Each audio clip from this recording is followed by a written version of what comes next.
بسم اللہ الرحمن الرحیم الصلاۃ والسلام علیک یا سیدی یا رسول اللہ وعلی آلک و اصحابک یا نور اللہ اللہم صلی علی محمد کما تحب و ترضی عنہ۔ درود شریف ایک ایسا عمل ہے جو دنیا میں بھی فائدہ دیتا ہے جب تک آپ پڑھتے رہیں، لکھتے رہیں، اور مرنے کے بعد بھی نفع دیتا ہے، اور ہمیں پتہ ہے کہ ہماری دائمی زندگی موت کے بعد ہی شروع ہونی ہے۔ تو آج درود شریف کثرت سے ورد کریں، انشاءاللہ تعالی دنیا بھی سنورے گی، موت کے وقت بھی آسانی ہوگی، اور آخرت میں بھی بہت اجر و ثواب ملے گا۔ جتنے بھی درود شریف پڑھنے والے ہیں وہ ایک کام ضرور کیا کریں، آپ کا جو بھی سیکھا ہے اسے ورد کرتے رہیں اور اس میں اضافے کی کوشش کریں، ٹھیک ہے؟ اور کوشش کریں کہ آپ نے جتنا درود پاک دن بھر میں ورد کیا ہے، رات سونے سے پہلے اس میں سے تھوڑا اپنے لیے رکھ کر اور باقی جو ہے ہدیہ کر دیا کریں، اصالِ ثواب کر دیا کریں۔ ہدیہ کرنے کی، اصالِ ثواب کرنے کی بہت برکتیں ہیں۔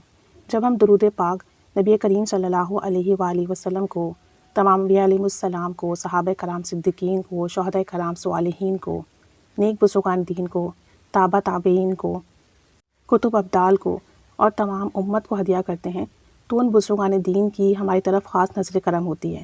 پھر ہم پریشانی میں ہوں، مشکلات میں ہوں تو وہ ہماری مدد کرتے ہیں، روحانی طور پر ہمیں اپنا فیض عطا کرتے ہیں۔ تو بزرگان دین کو درود شریف ہدیہ کرنے کی برکتیں ملتی رہتی ہیں۔ ساتھ ساتھ اگر ہم اپنے فوت شدگان کو، اپنے عزیز و اقارب میں، دوست احباب میں، رشتہ داروں میں جو فوت ہو گئے ہیں، اگر انہیں ہدیہ کرتے ہیں، اصالِ ثواب کرتے ہیں تو اس کا فیض انہیں ملتا ہے۔ کہتے ہیں کہ ایک اللہ والے لکھتے ہیں، ہمارے پڑوسی دیہات میں رہنے والے تھے اور کلرک تھے، ان کی وفات ہو گئی۔ نماز جنازہ کہتے ہیں میں نے خود پڑھائی، اور ہماری خاندانی عادت ہے کہ مرنے والا کوئی بھی شخص ہو اسے درود پاک ہدیہ کرتے ہیں۔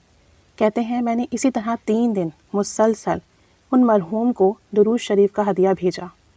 کہتے ہیں پھر جب ان کا 40واں ہو گیا، چہلم ہو گیا، تو میں نے انہیں خواب میں دیکھا تو کہنے لگے 3 دن درود شریف کی وجہ سے بہت ہی اچھے گزر گئے، اور پھر وہ موقع نہیں ملا۔ یعنی جب تک انہیں درود شریف ہدیہ کیا جاتا رہا، ان کی قبر میں آسانی ہوتی رہی، ان کے وہ دن اچھے گزرے، اور پھر جب انہیں درود پاک کا ہدیہ نہیں ملا تو کہتے ہیں ویسا موقع دوبارہ نہیں ملا۔ تو سوچیں، یہاں ہم نے درود شریف پڑھا اور کسی مردے کو ہدیہ کیا تو اس کے لیے وہاں کتنی آسانی ہو جاتی ہے۔ اسی طرح ایک اور اللہ والے کہتے ہیں کہ میرے ماموں جان اپنی وفات کے کچھ عرصے کے بعد میرے خواب میں آئے۔ عام حالت میں تو ایسا ہوتا ہے کہ جب کوئی مرنے والا خواب میں ملتا ہے تو لگتا ہے وہ زندہ ہے، لیکن میرے ماموں مرنے کے بعد بھی خواب میں جب ان کو دیکھا تو وہ مرے ہوئے تھے۔ میں نے ان سے پوچھا میں آپ کو درود شریف ہدیہ کرتا ہوں، کیا وہ آپ کو ملتا ہے؟ تو کہنے لگے درود شریف کے بدلے ہمیں قبر میں سہولت دی جا رہی ہیں۔ یعنی کہ مرنے والے کو اگر آپ درود شریف ہدیہ کرتے ہیں تو وہاں قبر میں اس کے لیے آسانی ہوتی ہے، سہولت ہوتی ہے، درجات بلند ہوتے ہیں۔ اسی طریقے سے درود پاک ہدیہ کرنے کے حوالے سے ایک اور صاحب کا بیان ہے کہ میرے دوست جو ہیں ان کا تعلق سیالکوٹ سے ہے، اور کہتے ہیں کہ میرے تایا ابو کا انتقال ہوا، اور ان کے انتقال کے کچھ عرصے بعد میں نے انہیں خواب میں دیکھا کہ ہمارے گھر آئے ہیں، سر پر سفید ٹوپی ہے، جسم پر سفید لباس ہے، چہرے پر نورانیت ہے، اور انہیں دیکھ کر میں رونے لگا اور دل میں سوچا کہ تایا ابو تو فوت ہو چکے ہیں۔ پھر میں نے ان سے پوچھا کہ آپ تو فوت ہو چکے ہیں، اللہ تعالیٰ نے آپ کے ساتھ کیا معاملہ فرمایا؟ تو کہنے لگے شروع میں تو سختی کا معاملہ تھا، پھر میرے گھر والوں میں سے کسی نے مجھے 1.25 لاکھ درود پاک پڑھ کر ہدیہ کیا، اصالِ ثواب کیا، اس درود شریف کی برکت سے اللہ تعالیٰ نے میری بخشش فرما دی۔ تو دیکھیں درود شریف پڑھ کر ہدیہ کرنے سے بخشش ہو جاتی ہے، درجات بلند ہوتے ہیں، سختیاں ختم ہو جاتی ہیں۔ تو درود پاک پڑھ کر لازمی ہدیہ کریں، اصالِ ثواب کریں۔ ایسے ہی ایک اور واقعہ سنتے ہیں کہ ایک صاحب ہیں جو بتاتے ہیں کہ نسبت والے ہیں اور درود پاک کثرت سے ورد کرتے ہیں۔ نبی کریم صلی اللہ علیہ وآلہ وسلم کی زیارت ہوئی، حضرت ابو بکر صدیق رضی اللہ تعالیٰ عنہ کی مہربانی سے قلب اللہ اللہ کا ذکر کرنے لگا، کشف القلوب حاصل ہوا۔ ایک مرتبہ خواب دیکھا کہ جنت کے باغات میں سیر کر رہے ہیں، آپ کا گھر سرخ یاقوت سے بنا ہوا ہے۔ اپنے والد گرامی کو دیکھا کہ جنت میں سیر کر رہے ہیں۔ والد صاحب نے فرمایا بیٹا تو نے صحیح معنوں میں بیٹا ہونے کا حق ادا کر دیا، میں تمہارے طفیل جنت میں پہنچا ہوں، میرا دل، میرا انگ انگ آپ سے بہت خوش ہے۔ آنکھ کھلی تو آپ نے شکر ادا کیا۔ تو دیکھیں درود شریف پڑھ کر ہدیہ کرتے ہیں جب ہم اپنے مرحومین کو تو انہیں کیسا کیسا فیض ملتا ہے، کیسی کیسی برکتیں ملتی ہیں، کیسا کیسا کرم ملتا ہے۔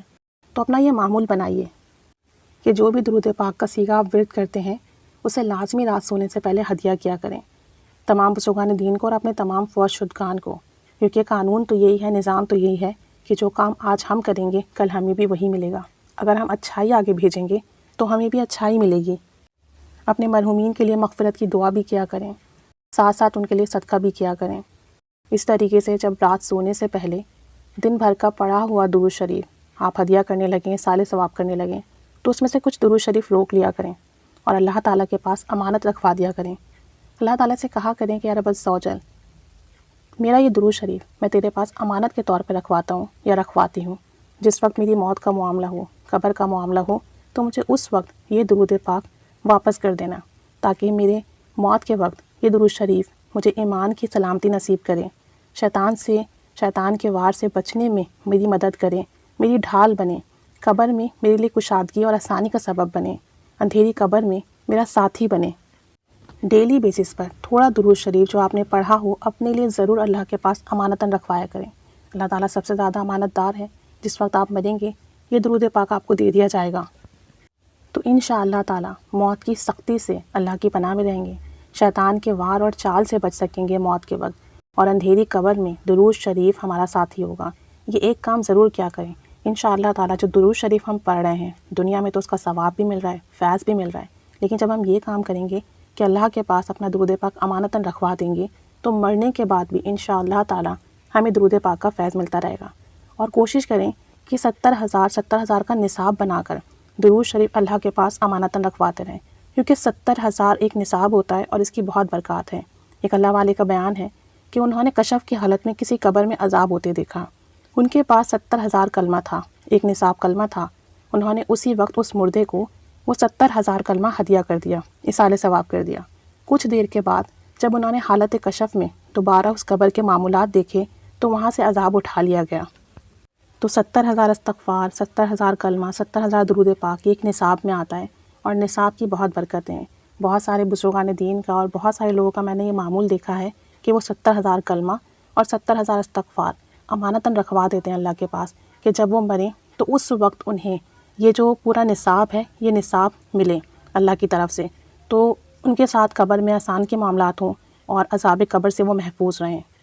تو اللہ تعالیٰ کی حکمت کیا ہے یہ ہم نہیں جانتے، اللہ تعالیٰ کے غیبی معاملات، پوشیدہ معاملات، اللہ تعالیٰ کی ہمارے لیے کیا حکمت پوشیدہ ہے یہ ہم نہیں جانتے، لیکن ہمیں بھی یہی کرنا چاہیے کہ 70,000 کلمہ، 70,000 استغفار اور 70,000 درود پاک پڑھ کر اللہ کے پاس امانتاً رکھوا دیں کہ یا رب عز و جل جب ہم مریں تو ہمیں اس وقت یہ تمام چیزیں ملیں اور اس کا فیض ملے، اور ہمارے لیے ثواب کا، درجات کی بلندی کا ذریعہ ہو، اور ہمیں اس وقت کسی قسم کی سختی، پریشانی اور عذاب کا معاملہ نہ ہو، اور ہمیں ہماری قبر میں آسانی کے معاملات ہوں۔ تو یہ کام لازمی کریں، سب جتنے بھی درود شریف پڑھنے والے ہیں وہ یہ کام لازمی کریں، اللہ کے پاس امانتاً ضرور رکھوائیں اپنا درود پاک، تاکہ مرتے وقت آسانی ہو، موت کے بعد کے معاملات آسان ہو، قبر میں آسانی ہو۔ انشاءاللہ تعالیٰ یہ کریں گے تو مرنے کے بعد بھی درود پاک کا فیض جاری رہے گا، درود پاک کا فیض ملتا رہے گا۔ اللہ کریم ہمیں کثرت سے درود شریف پڑھنے والا بنائے، درود پاک کی برکتیں نصیب فرمائے، اور ہمیں خوب کثرت سے درود و سلام پڑھنے کی، پڑھوانے کی توفیق و سعادت نصیب فرمائے، دنیا میں بھی آسانی عطا فرمائے، مرنے کے بعد کے معاملات بھی آسان فرمائے، اور مرنے کے بعد بھی ہمیں درود و سلام کا فیض عطا فرمائے۔ آمین بجاہ نبی الآمین صلی اللہ علی محمد صلی اللہ علیہ وآلہ وسلم۔ اللہم صلی علی محمد کما تحب و ترضی لہ۔